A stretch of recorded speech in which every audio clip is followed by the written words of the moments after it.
Artie was born in 7/21/34 in Austin, Minnesota.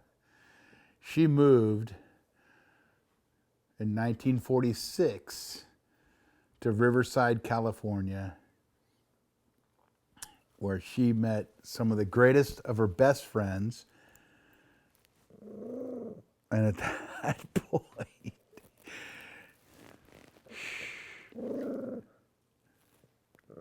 she became homecoming queen 7 years later.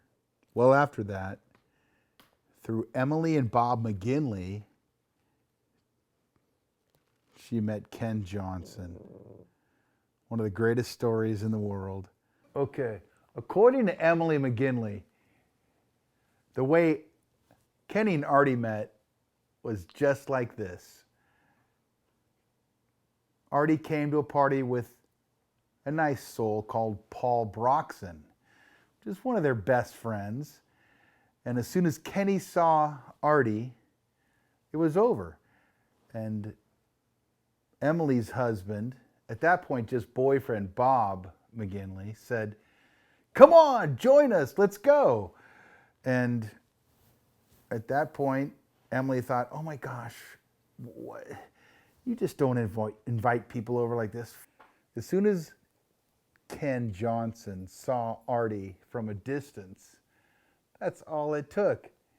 He followed them in their car all the way from Pasadena down here to Newport, and poor Paul Broxson, it's true. Love at first sight. Artie and Ken, 59 years. What a great story. There's one thing for a fact I have to say about Artie. She had no baggage. She was decisive. She knew how to love. At the same time, she never gave anything away. She just knew how to be an educator. And for whatever it's worth, Dad, you had the greatest girl in the world. Artie has these best friends. One starts from kindergarten, the other from junior high, and the other in high school. And I wish they were all here, that I could have them stand up and share stories with you. But the most amazing thing of all is that Artie has girlfriends that date back to kindergarten age. How many people here have any friend that dates back to kindergarten age? One of Mom's favorite things to do was hang out with her bridge partners. She'd come home complaining about bad cards, but she'd still have all their money. I'm not quite sure how that worked, but then her friends from the book club. And it didn't matter what happened. She always had fun with all her girlfriends, and it was birthdays. This is the funniest thing in the world. Dad and I would just giggle because no matter what, whoever's birthday it was that month, they would celebrate it for the next 2, 3, 4 weeks. Really fun. And we call them the birthday luncheons. As a mom, Artie was the bomb. And it didn't matter if it was cooking or showing me how to clean or showing up to every single sporting event that I was a part of since I was 8 years old to 24 years old through college. She was the bomb. Kids nowadays need a mom like Artie. She was the greatest. Taught me how to handle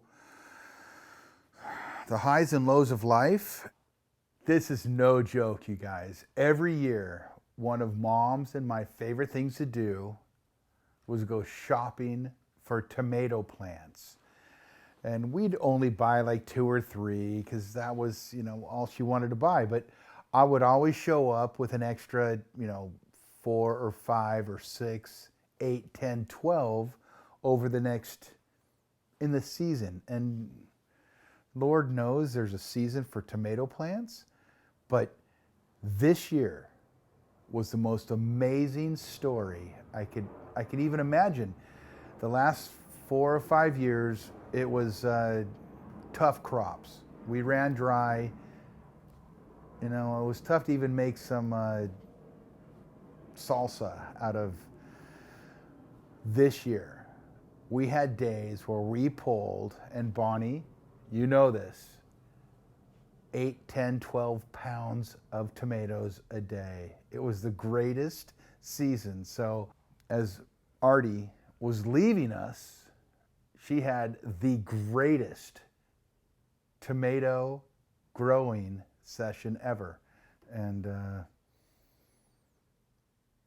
she and I giggled about that all the way through the hospital, and she deserved a bumper crop. A bumper crop. The greatest thing of all is that, Mom, you lived a strong and wonderful life. You loved your husband, your family, and God more than anything. And I'm blessed that I was adopted into your life. Thank you for being one of my very, very best friends. I'll see you soon.